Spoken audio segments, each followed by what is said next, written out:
10 catchy tips to speak smartly and confidently. Speak less, mean more. Short, direct sentences sound powerful.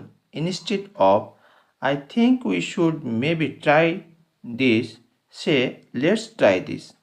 Pause like a pro. Use 2-3 second pauses before important points to sound confident and in control.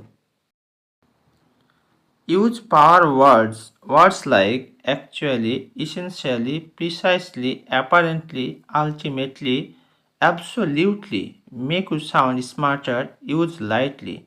Keep your tone calm. A calm, slightly lowered tone makes you sound more intelligent and authoritative. Replace common words. Very important, crucial, very big, massive, very fast, rapid, very sure, certain.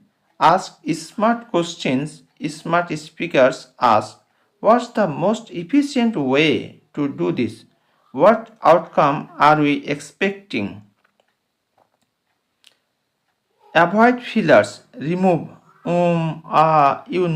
replace fillers with silent pauses. Use 3 point structure. People trust organized speakers. Start with I will explain in 3 points. Give examples, not just opinion. Support your point with an example. Confidence grows with practice. For example, 2 minutes of daily speaking improve fluency. And strong finish with a firm, confident tone. Don't let your voice fade at the end.